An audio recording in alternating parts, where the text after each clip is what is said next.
let's talk to flagman James Holmes now. James, thank you so much for joining me. Hello. Hi, James. I Have can't see you on the.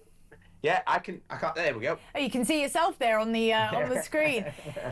I mean, people like you, they don't seem to exist anymore. It seems like the Union Jack is a sign of sort of, well, it might as well be the Nazi flag in some parts of this country. What happened to you? So you were told to take this flag down and you just said, nope. Yeah, I mean, the original idea of putting up the flag, I didn't even see as being controversial. It was just a thing about not the people doing it on the lamppost. Everybody do their own thing. I think you've got to accept that that's a kind of peaceful protest. People saying they're not happy. So the people condemning people for doing that, I think really you should acknowledge that people are trying to say their voice isn't being heard. But I don't really see, I'm not doing that. I've kind of done this campaign of flytheflag.uk to try and encourage us to fly the flag on all different things, like they do in America, like they do in Turkey, ironically, like they do in every other country, apparently, other than the once Great Britain. Well, like you said, it's almost now you're better off flying an ISIS flag or parade down the street with a Palestinian flag or a Pakistan flag. Any flag except the flag of this country that we are currently living in. So I had to put the branding through the flag to try and let people see that it's more than just another Union flag. But that is particularly what the council took offence at, and a few other people, to be fair, but there was no way I was going to take it down because I'm not really the type to back down. So I don't think you should. You live in Great Britain. That is a British flag. It's as simple as that. But clearly, you're right. There are lots of other flags that are very much more widely accepted. I mean, I see Palestinian flags all the time. They're not being taken down. I mean, one of my my little pieces of journalism was going out to a pro-Palestine protest and seeing a jihad flag just 10 minutes after I arrived. And when I spoke to the person flying the jihad flag, he just said to me, oh, no, it's a Saudi flag, but it's in black and white and it doesn't have a sword underneath. And I was like, no, that is a jihad flag. And the police presence that was around me that day didn't seem to care. But I reckon if you had been flying an English flag or a Union Jack, they probably would have been on to you straight away. I mean, we've seen that, haven't we? I think it was Newcastle, was it, or was it Edinburgh, when the police officers snatched the flag off the young girl? Yes, yep. So we've seen that today. I don't want to put this in quite the same league, but today I've been outside, protesting outside of Gary Neville's he would hate that. Oh, yeah. So then his security came over, who was dead nice, to be fair, but they're trying to kind of handle me a bit. And I said, I don't think you're going to manage that. Anyway, a few minutes later, a police officer walked over. Now, clearly he'd radioed the police officer. So I kind of said to the police, look, there's nothing you can do. Ultimately, I'm not being offensive. I don't need... It's mad you even got asked, honestly. You should at least even just be able to protest in this country. I thought that was still kind of a thing. Well, I mean, the first thing the police officer said to me, is this protest about immigration? I said, well, one, what difference would it make whether it is? And two, I don't need to tell you what this protest is about. Yeah, good. At least you know your rights. He was clearly trying to intimidate you.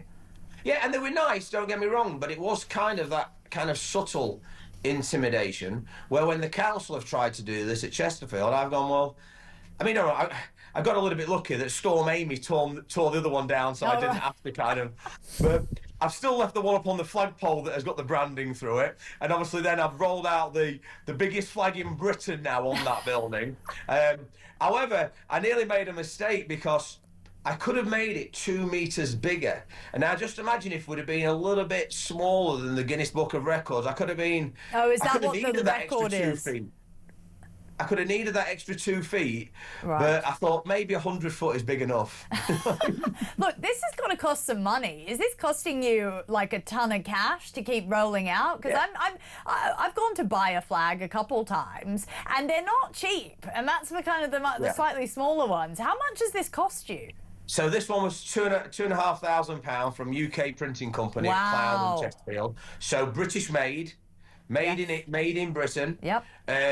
I've just been and identified a site overlooking Gary Neville's building site. God, you're serious about this, James. So I'll be getting another big flag manufactured shortly, and you'll have to. I'll keep you posted about when that's going to get put up.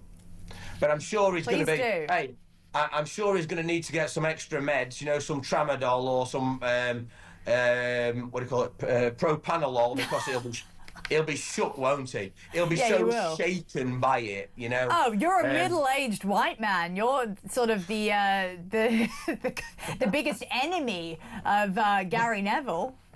Yeah, I mean, Hey, he can get it if he doesn't want it to happen. He can get in touch. Yeah. But I've already identified the bits that are going to they're going to trigger him. Oh no! They're going to trigger him. An English flag in England, very, very triggering these days. Honestly, James, thank you so much for joining us. Really appreciate you coming on the show, and keep fighting the good fight.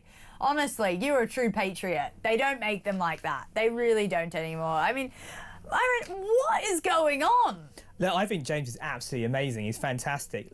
Look, politicians, what they tend to do is they tend to put economics as the #1 issue in everything, and then culture takes a second place. And it's a kind of legacy of Thatcher, I think. I think, was it David Starkey who said this, that Thatcher made everything about free market economics. Yes. And so that continued into the Blair era as well. And we've carried on through Conservative governments. And now we're starting to realise culture is as important as economics, if not more so. Because if culture is lost, it's lost forever, and it takes thousands of years to build culture. And so the flag is indicative of British culture. It's, you know, when you meet someone and you feel like you really, you know, like them, you're so happy to see them, you shake their hand, you give them a big hug, that's a ritual. Yeah. And so the flag is a ritual. It's a symbol of something you feel in your heart, deep inside, and it's manifest outside. And so that's why Operation Raise the Colours, what people are doing is saying, this is my country, it's a fantastic country, it's a glorious country, I don't want to lose it, I don't want the culture to be diluted. And I think that's really what this flag, and James, what's going on is all about. It's not a diverse flag.